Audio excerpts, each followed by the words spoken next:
Hello, everybody, and welcome to Profiling Evil Podcast. Today, we're talking with the We Hack People Company. You can find them by Googling them online.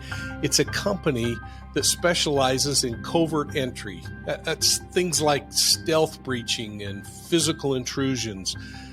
They're really good at social engineering and the red team related skills that we got to learn more about. I've got Tim Roberts and Brent White on the podcast with me. They're senior security consultants, and they have a ton of experience bypassing alarms, assessing physical sites to tell you whether there's problems at the site that you need to be concerned about from a physical perspective. They deal with surveillance, network penetration. They're experts at web hacking and so much more. Guys, welcome to the podcast. It's so fun to have you back on Profiling Evil. Yeah, thank you. Appreciate it.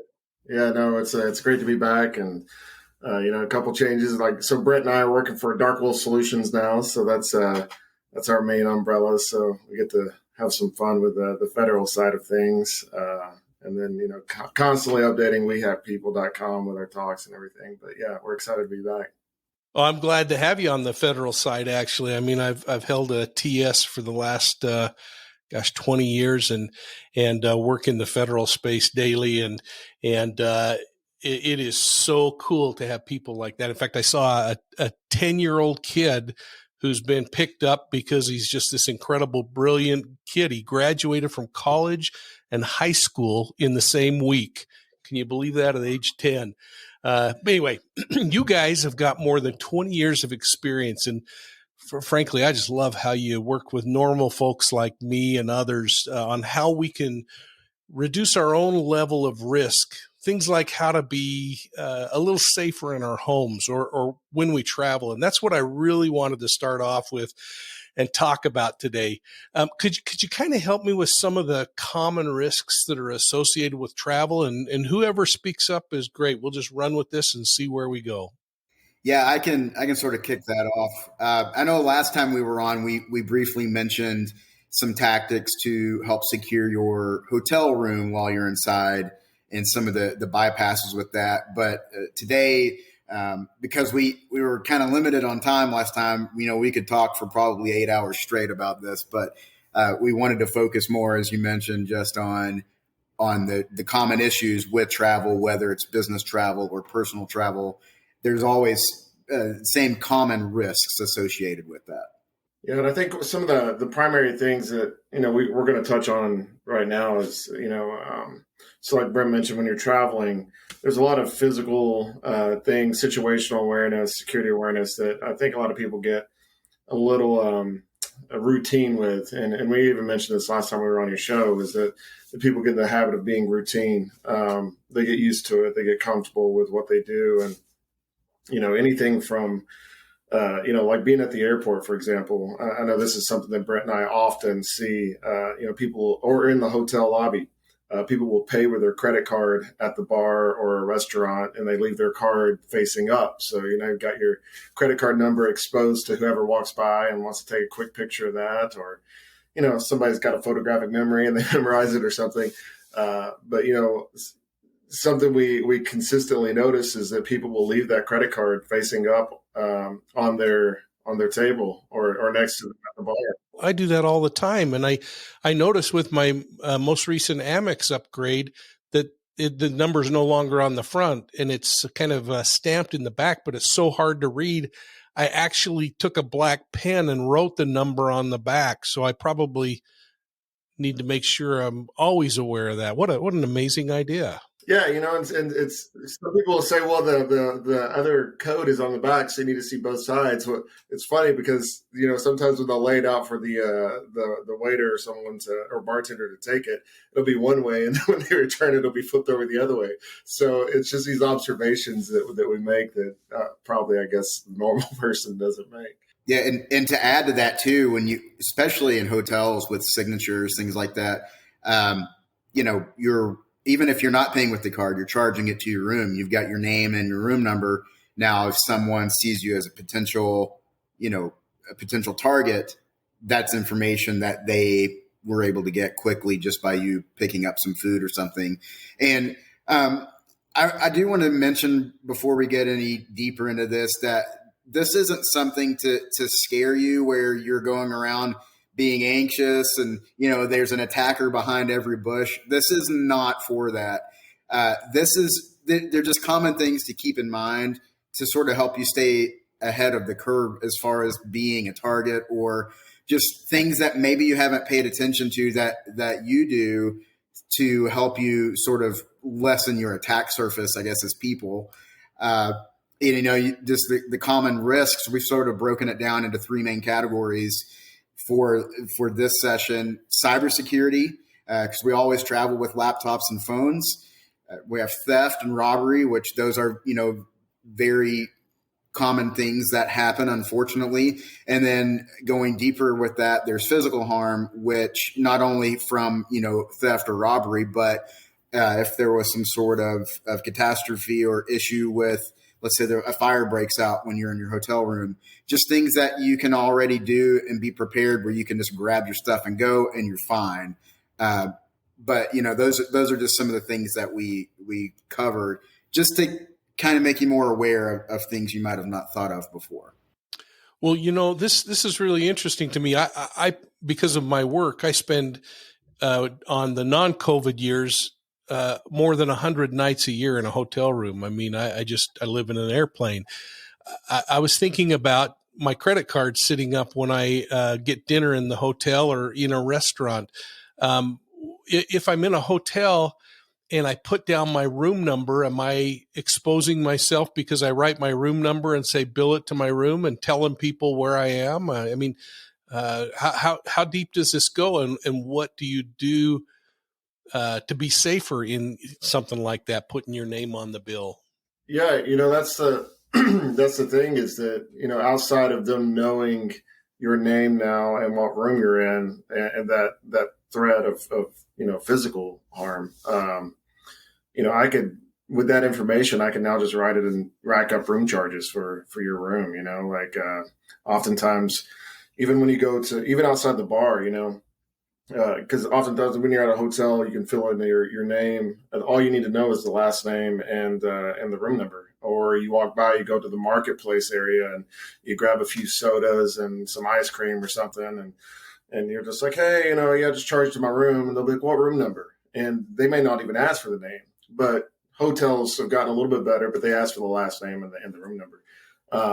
But that's easy to glean from. It's easy to do that even when you're sitting there waiting and someone's checking in. So just be mindful of, is there somebody lingering at the check-in counter at the hotel? Is there somebody that's peering over at your ticket? When you do receive your ticket, flip it up, flip it around so that the ink side's not up. When you receive your card or you give your card, I always wrap it up in the receipt. So I just fold the receipt over it a couple of times and then slide it into the little tray that they give you oftentimes in the booklet.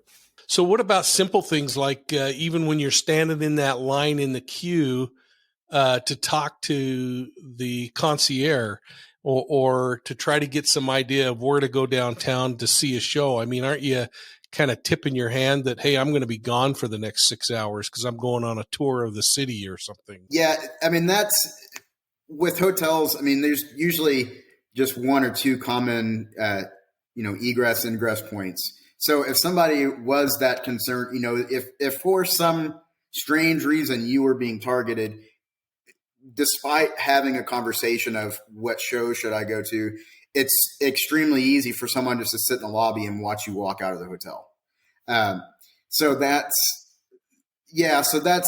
pretty easy information to get. And so when we consider that, again, this is not so you're living in fear, but you do need to understand that when you leave your room, you're not the only one that can access that room. So now we get into the conversation of what do you do with your stuff? What do you leave in the room? And Tim can get in more detail with this too, but when you're traveling somewhere and let's say you like to wear very expensive jewelry, on that particular trip you're going on, do you really need to take it with you? Or is that something that would be better off at home for this particular trip? Passports, sensitive documents. we have a big list of places like don't hide it there, don't use the safes in the rooms. Here are some better alternatives for hiding your sensitive documents or personal items. But I know Tim is all about anti-hotel safes because they're so cheap. So he can jump more into that if you'd like. Yeah, they're very generic. Like there's tons of talks. You can just YouTube bypass hotel safe, and you'll see some of our friends and people we know that are quick to show you how to do that. And I stick my stuff in there all the time. I mean, this is crazy. Yeah. It is, but they're easy to reset, the default reset. There's some of them have a pin in the back or a little hole. You can just push something in the back and then reset the pin, or some of them you can just pop the top. The older safes, they have a little spring latch, but they're not safe. Safes aren't safe in hotels. So like Brent was saying, do you need to be bringing that stuff with you? Do you need to, I think my recommendation would be, if you needed to bring something like that with you, leave it in the trunk of your car or somewhere. If you got a car, that's probably safer than the hotel safe, because how many people are coming to and fro, the cleaning crew, et cetera, and I always put my do not disturb sign. As soon as I get to a hotel and I check in, I'll put that do not disturb sign on my door, and I never take it off the entire time. I don't need my room cleaned every day, unless I'm there for a week or something. If I'm only there for a couple of days, you don't need your room turned over. Who are you inviting? Unless you're having, a bunch of people into your room or something. Who cares if your bed's, make up your own bed. You don't need that going. Yeah. Well, that's interesting, because I know with COVID now, Hilton doesn't, for instance, do room service anymore unless you specifically ask for it. And you're right. I mean, I don't change my towels at home every day. Why on earth do I think I need to do that in a hotel room? Yeah. Especially if you've got valuables in there, or medication even. I think that's another thing too, is that the people leave their medication in their bathrooms or whatnot, or a firearm if you carry, some people leave their I don't know, their 380 in there, they're safe, or underneath their pillow at their hotel. That's just it's not advisable. So I know I mentioned some places that we recommend you do and you don't hide. We'll just touch on those briefly for people that might be wondering. So for medications, if you just by simply looking at a medication bottle, not only do you get the first legal name, last name, but you also get the city it was filled in, which is likely the city the person lives in, and then any potential medical conditions based off of what the medication type is. So something you could do instead of taking that full bottle with you is divide it out into individual bags, or something that doesn't identify necessarily what it is.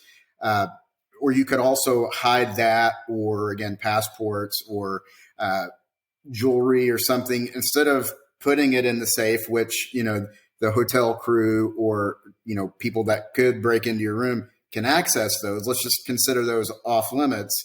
Hide these items inside. Let's say if you have your garments hanging up in the closet, maybe hide it inside some of the internal pockets of those. You could also, the drawers that slide out, if you have a bag, you could potentially put it in that, tape it underneath the drawer, not under your clothes. Don't just set it under your clothes. That's an obvious place. Or don't put it in the refrigerator either. I think a lot of people put their stuff in the refrigerator. It's nobody's going to check that. Yeah, they are. Yeah. Or if there's a couch or something, sometimes you could put it underneath or unzip and put it inside the couch cushion. It's easy to do, but it's not necessarily a common place. So that's just something to think of. Be creative where you're putting these things. Don't just don't put stuff under your clothes. Don't put stuff in the hotel safe. Tim said refrigerator, the top shelf of the closet in the back, things like that. So. But yeah, and I think our point is just, pack light. There you can use banker bags or something with a lock on there as a deterrent. But just pack light. Don't take anything you don't necessarily need. Well, and it seems to me like if you're going to do something like this, you need to come up with a strategy and stick with it. I mean, the only reason I remember everything I need to throw a bag together to jump on an airplane is because I did it day after day after day. And it became my habit of what I threw in my bag so that I had what I wanted when I was there. Should you be doing the same thing, that if I'm going to hide something, I'm going to hide it in a coffee cup on the shelf? Or is it crazy to think that way, and you got to be creative every single time you go there?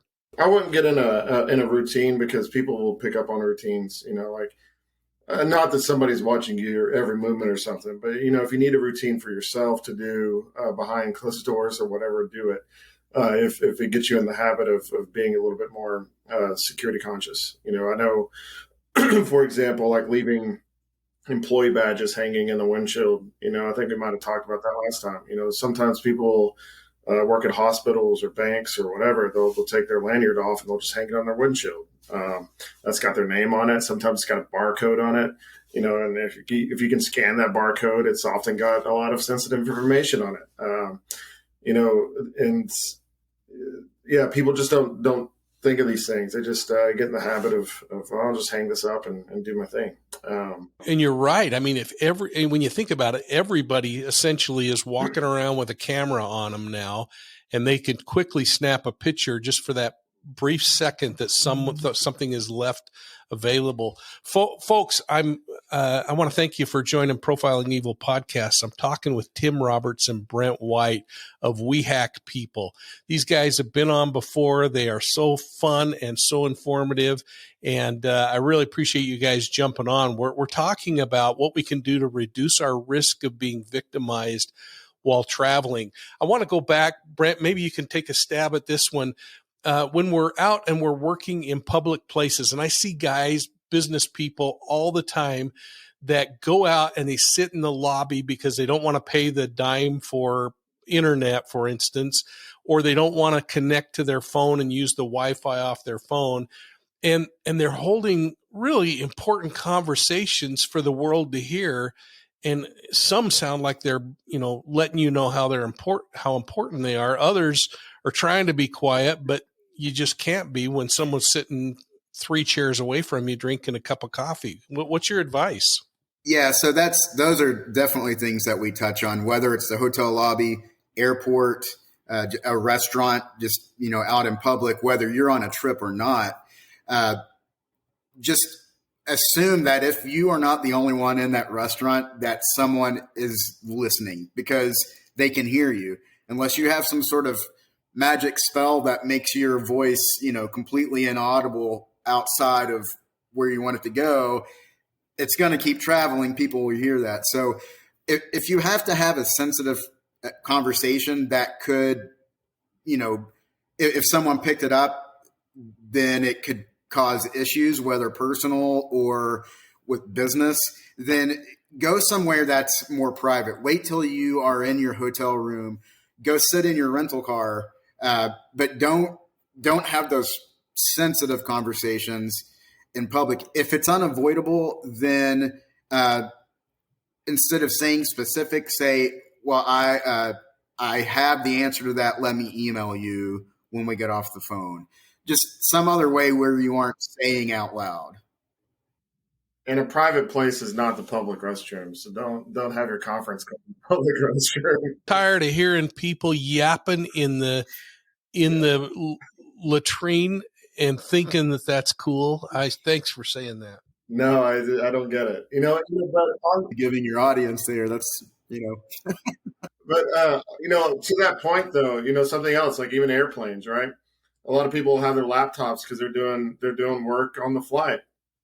They'll have their laptop sitting on their tray, and you're sitting behind them or across the way and behind them, and you can see people have got financial documentation and PII, PHI, which define those. So for people that don't know. Yeah. So personal identifiable information or personal health information, credit information, anything that can it's got a name and a social security number, or a name and a account number or address, or like so that kind of information, anything sensitive that someone I have seen, classified information that people are working on on the plane, and they've got their headphones in and they're there, and they don't have screen blinders on. You can get these things for real cheap, on online or whatever, that you can just put over top of your screen. And no, I use one all the time, and you're right. I mean, you can get them for less than $10, and you almost from any angle you can't see that screen with those things on, except for looking straight onto it. Yeah, so that's the good point. So say if you are in an airplane and you absolutely have to work on that sensitive thing in an airplane, there's no way to wait an hour. Keep in mind, that it only works from an angle. If the people sitting behind you, if they just peer over a few inches between the seats, they're going to be able to pretty much see what you are doing. So just be cautious of that, especially in public places, restaurants. You mentioned the hotel lobby. If you are working on something sensitive like that, sit with your back against the wall, or in a way where if someone is trying to see what you're doing, it's going to be obvious that they're being nosy, and then you can call them out. I found at the airport, all you got to do is walk across the concourse in most cases to a flight that isn't going to be boarding for an hour, and there's usually no one in there, and you can find a place to be alone and hold your conversation, or go for a walk, but just be aware of people that might be following you. And this isn't about paranoia. This is just about, kind of thinking smartly. But in an airport, for instance, I don't ever hold a conversation sitting in a chair. I just go for a walk if I have to talk to somebody. Outside of like that audible conversation too, people are quick to connect to public internet. You mentioned this earlier. They don't want to use their phone as an access point or anything like that. If you're sitting somewhere and you pay attention to what you're connecting to, if there's several access points on there, there could be there's a lot of different attacks. So I don't want to make people paranoid, but you can get something cheap, like this is called a Wi-Fi pineapple. It's got a couple little antennas on it. This will replay access points. So if it says like, I don't know, Mike King's home, and that's your home Wi-Fi, and you connect to that every day, your computer or your mobile device saves that, and it's used to connecting to it. So it recognizes that as an authorized access point. So what happens is this sniffs the air, and as you're continually beaconing out there, it pretty much replays that and says, hey, I'm Mike King's access or home, and then it tricks your computer or your device into connecting to it.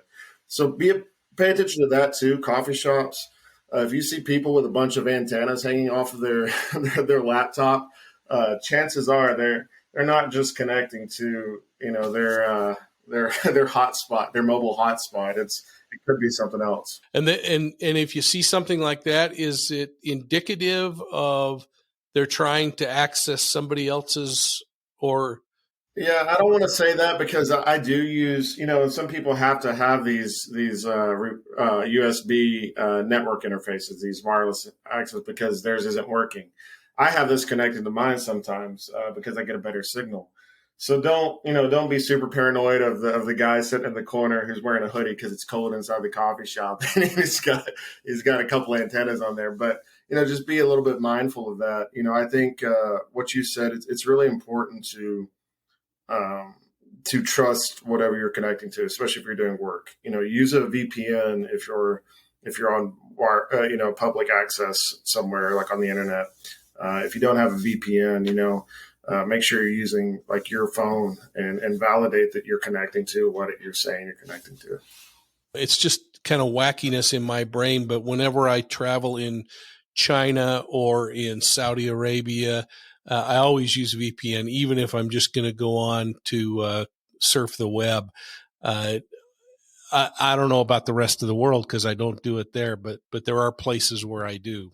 Yeah, absolutely. Brent and I will be in Vegas. We're speaking at ISSA West, and then also we'll be there attending Black Hat and DEFCON. And something they always tell people is make sure you leave your work stuff at home and don't turn your Wi-Fi on. Put your phone in airplane mode if you don't need it, on, and especially if you're going into places that are heavily congested. But of course, these places, there's hackers there. There's both the criminal and the security professionals and the hobbyists. there's just a plethora of different types of people there. So you just want to be aware of that when you're visiting cities and stuff. I was sitting in a meeting with the major city chiefs a few years ago, and one of the speakers was I don't know what the term is, but a cyber black ops kind of a guy. And during the conference, he kept popping up text messages from different chiefs in the group and putting them up on the screen. And he was picking things that were innocuous and wouldn't be embarrassing, but he was saying, you're the leaders, and yet I'm seeing the things that you're communicating with your staff about, and it was really frightening to think about that, and a great reminder to all of us that text messaging, email, these things aren't a place for you to put your deep dark secrets. No, not at all. And then another thing, you mentioned the phone too, like have a passcode on your phone. Don't just leave your phone, on the table either when you get up or turn around or whatever. Yeah. And to add to that too, Mike, you mentioned, traveling to foreign countries, even places in the United States, populated cities, it's even a place like New Orleans so many places we could mention where it's very possible to be targeted by pickpockets. They're very fast. You have no idea if they are good. Then you don't know. It's a simple bump. They call it a bump pass. And as they distract you with that, then they've got another hand in your wallet and you think that was just their leg hitting you. Or there's so many different techniques. Anyway, point being, a few different things to look for is, especially for men with your wallets, if you can carry those in your front pocket with a traveler's wallet, maybe with tighter pockets. Pickpockets can still grab those, but it's a bit more of a challenge.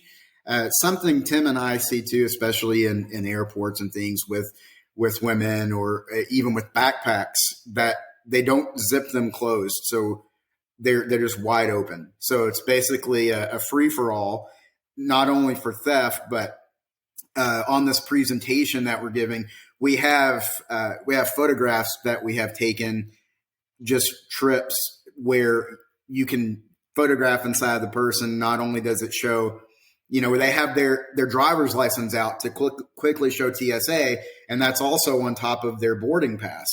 Right away from a quick picture, that's a lot of information you're giving away, let alone somebody could snatch that. And now how are you going to travel without that ID? You're going to be in a tough spot. So there's a lot of things to keep in mind, not only with backpacks or purses and wallets, but pay attention to those personal effects. Make sure that they are secured. If you are in a very crowded area, if you're walking down the street and it's, rush hour, or there's a lot of people going back and forth, or it's a party or some sort of gathering where it's common for people to be very close to you, keep an eye on what's going on, especially if you're wearing a suit jacket and you keep your phone inside that inside pocket. That's a super easy target for pickpockets.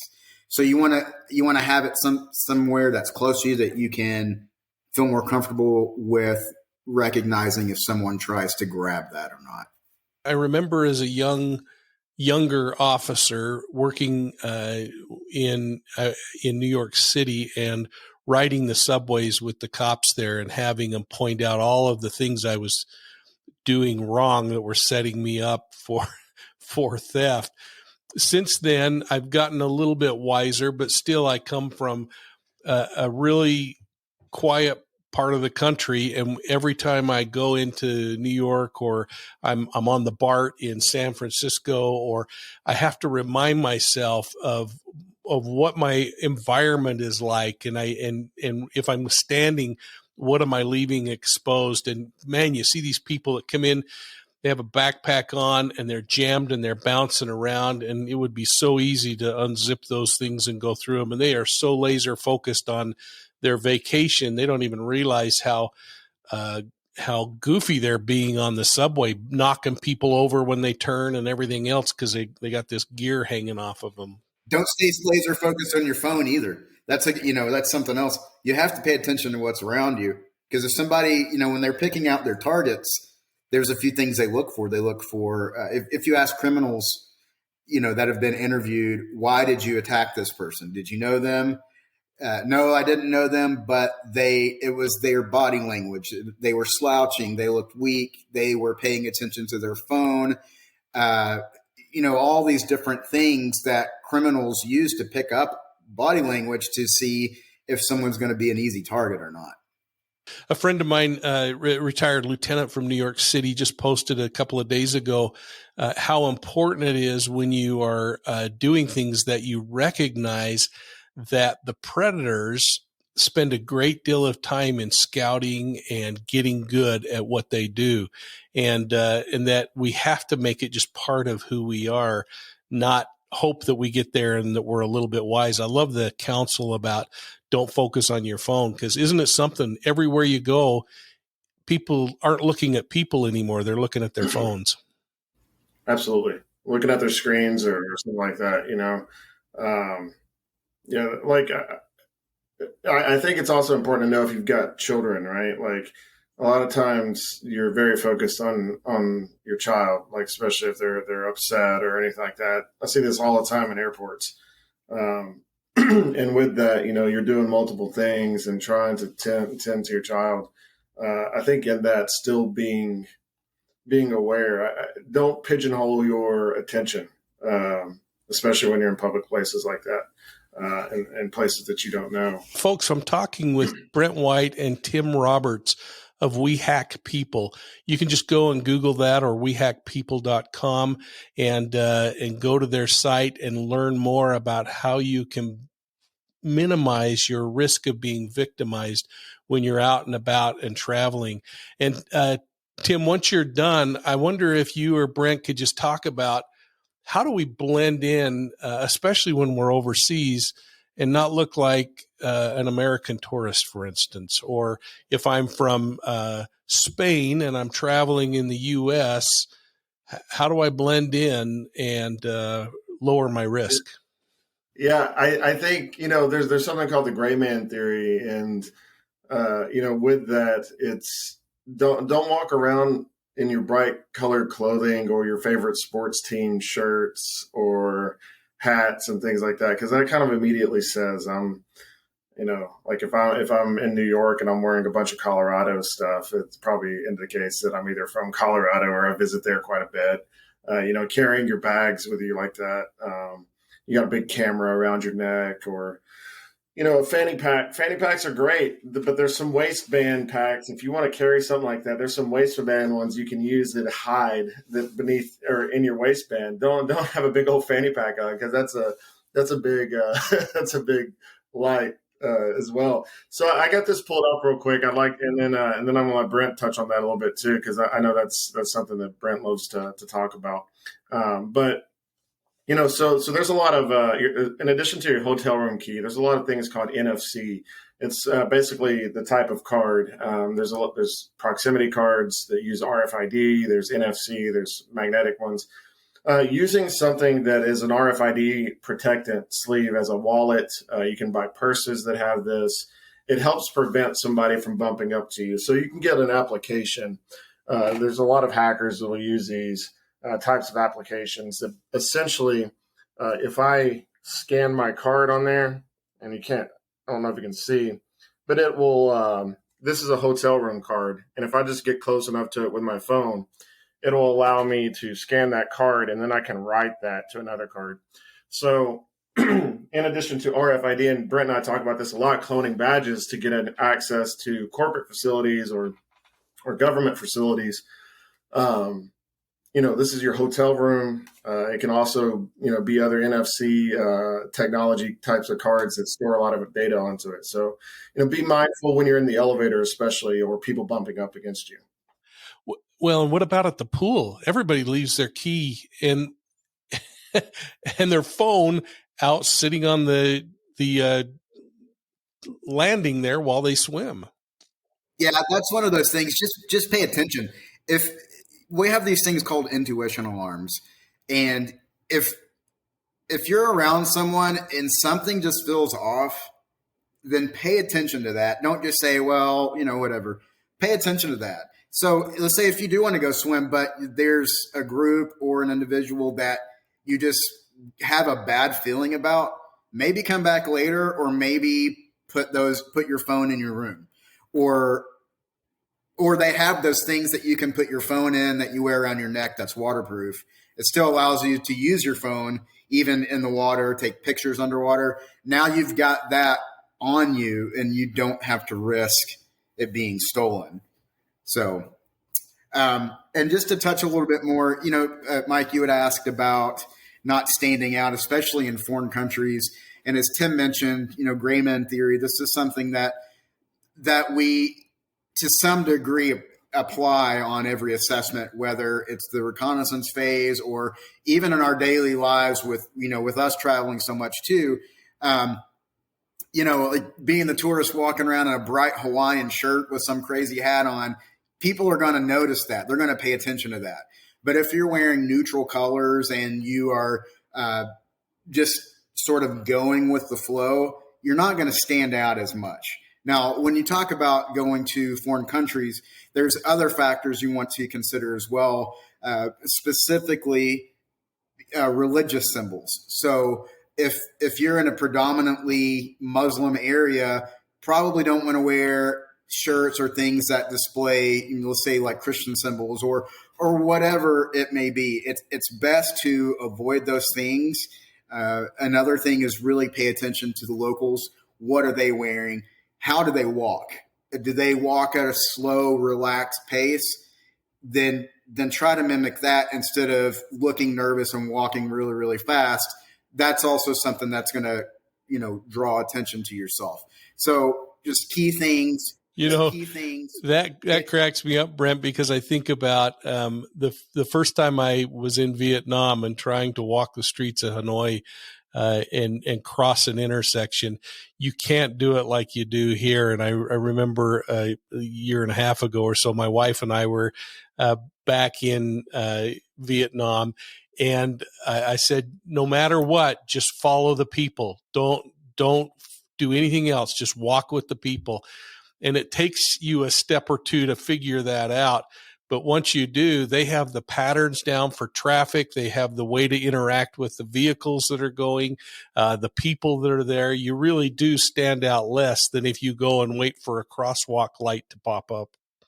Yeah. And, even outside of that, like I remember I was in Europe one time and someone just walked. They thought, pedestrians have the right of way. No, when that light changes, you don't. And so, yeah, but even in New York, right? New York is super busy and there's a lot of foot traffic. And if you're not used to those big cities, you really have to pay attention to that. But to touch on something that Brent said, body language is very important. We do this a lot so if we're trying to compromise a facility for an assessment and we get in and we're trying to pretend like we work there or we're cleaning crew or whatever, if we walk into that facility and then we're looking around a lot, it's indicative that we're not used to being there. We're strangers to this. We're visiting. Down slightly, that shows uncertainty. Like, is this okay? So sorry, Tim, go ahead. Absolutely. So body language is super important. Going into a strange city or somewhere and you're looking around and you're looking on your phone at a map and stuff. It's obvious that you're not from there. And sometimes, people are nice and they're going to ask, hey, you're looking for something, but also people will take advantage of that and approach you and ask you, hey, can I help you out? Or, hey, you want a tour guide? I've been to places where people offer to take me on a tour around the city or something. Oh yeah, you're from America or whatever. I've been to like Amsterdam, for example. They do that. They'll do that a lot. They'll come up to you and try to, or Rome. And they'll try to like escort you around, and then they'll charge you a ridiculous fee after somebody maybe tries to take advantage of you being a tourist. And I'm not saying that these are consistent like that, but these busy touristy places draw those kinds of criminals.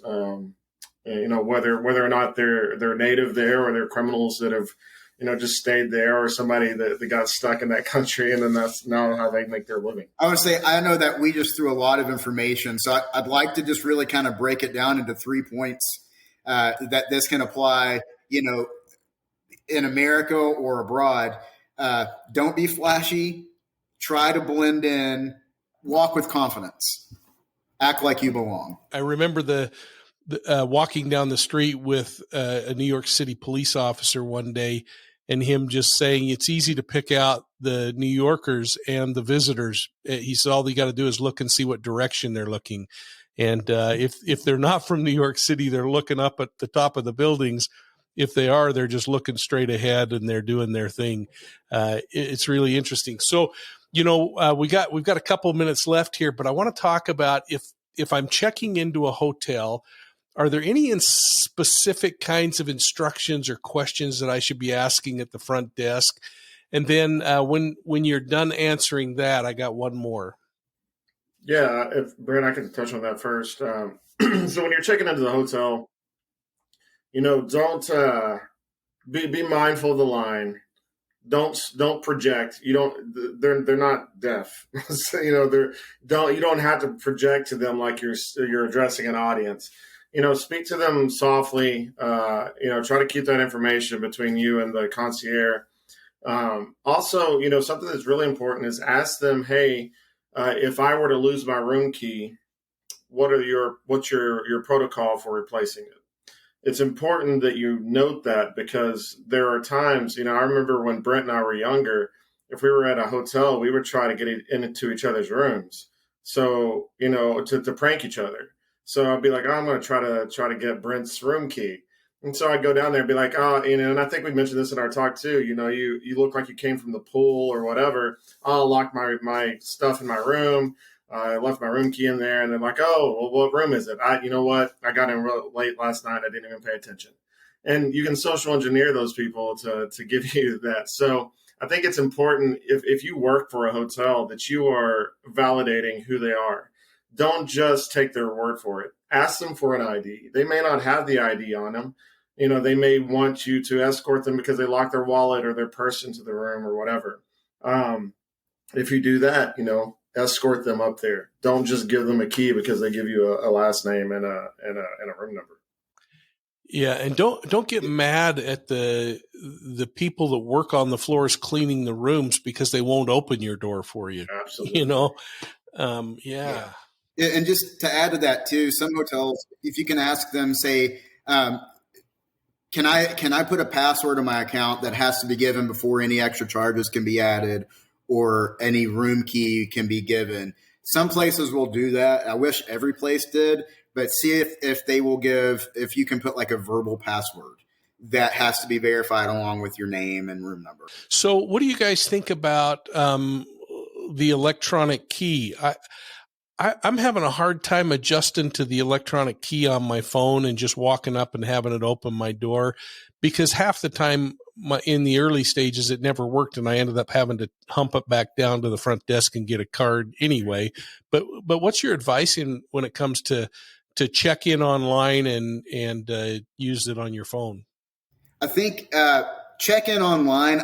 That's a different conversation. I think for the most part, as long as it's encrypted communications, up to date, which that's solely the hotel is responsible for that, for making sure that their web applications are up to date and so on.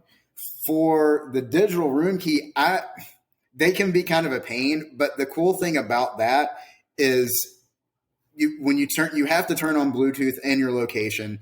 And then you can tap it that you're at the door. When you're done, you can turn it off. It's not transmitting that anymore. So if you just have your phone in your pocket and you don't have the physical key, then all the things that Tim has mentioned with cloning it and stuff, now that's gone. Look at the reviews, especially if you're using like a smart lock or something like that. And I know we talked about this on our last thing with smart homes.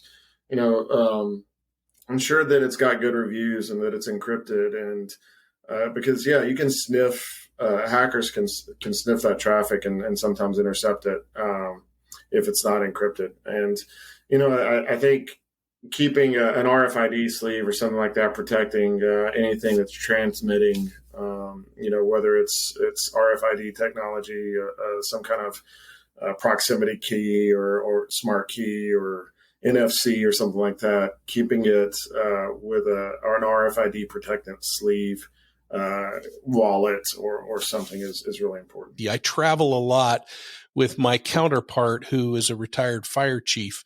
And he won't stay in a room above the 8th floor because he says a ladder truck can't reach it. I have gotten and kind of adopted that thing, even passing up opportunities to upgrade just to be a little lower. And I don't know why that has set in. And but the one thing that just shocks me, on 2 occasions in the last 10 years or so, I've had alarms go off in the hotel.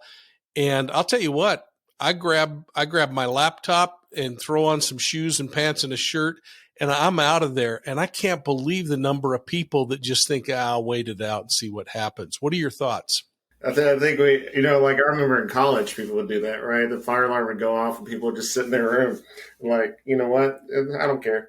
But no, that's, it goes back to what we were talking about earlier. Pack light. I know Brent, every time Brent and I stay at a hotel, we try to also get a room that is on a lower level, like you mentioned, and we try to get a room that is close to one of the exits. So there are side exits to hotels and such. That way you can get out of there quickly. We mentioned before that if you become a target for someone and they're sitting in the lobby and you go in and out the lobby consistently, they're going to know when you come to and fro. But if you go out one of the side exits, you're less likely someone's going to observe you. But yeah, for personal stuff, my 2 things is to pack light and get on a lower floor close to an exit. Yeah, something that I have definitely made a habit of, and that I try to teach others too, is, for one, packing cubes. So, you have all your T-shirts and in one thing, pants and everything, and then these little cubes that you can put inside your luggage. Those are great because you can quickly find what you need. When you're done with it, you don't have to keep searching through your luggage. So organization is the main key there. When you arrive, take those packing cubes out, put them in the drawer if you want. Then when you're done, when clothes are dirty, put those in your luggage. And the whole point of that is so that when it's time to go, you don't have dirty clothes laying all over the place, having to search and gather up. So basically, clean clothes when they're dirty, put them in there. So that's one high level thing. And that's just for clothes. If there's an emergency and you have to get out, you can replace clothes. So that should not be like your main priority. If you don't have time and you're trying to gather all your stuff to get out, just get the important stuff. Don't worry about the clothes. The second thing that I tell people, and I always do this when I'm traveling for work or whatever, say I have my work laptop, I have my whatever sensitive documents. When I'm finished working at the end of the evening, because I have work to do in the hotel room or whatever, I go ahead and I pack that, whatever I'm going to need for work the next day when I leave, I pack that up and I have it by the door ready to go. I also do the same thing with, say, like my wallet. I carry a pocket knife and a flashlight or whatever it is. Those are also by the door. Now, the reason I do that, if the fire alarm goes off or there's some sort of catastrophe, my first thing is I'm grabbing my clothes. I always lay out my outfit for the next day. I have it laid out, ready to go. So if, let's say, in the middle of the night something happens, I jump up, I know where my clothes are, I throw them on. By the door is my bag with my important gear, maybe my rental car keys, house keys as well, are all in that. And I grab my wallet, and just in a matter of, a minute at most, I'm out of that room. So it's just being organized and prepared. Guys, this has been so informative. I got to have you back because we haven't even talked about internet safety in the home, internet safety with our children, things like that. So first and foremost, will you come back? Absolutely. Absolutely. Always happy to be here. Great. I'd like you to take just a minute, tell people how they can find you and why they want to find you. Yeah. So a couple different things, if you are a business or something like that and you're looking for any type of security assessment, Dark Wolf Solutions, we offer that to commercial and government. So if you need some security consultation, definitely recommend that.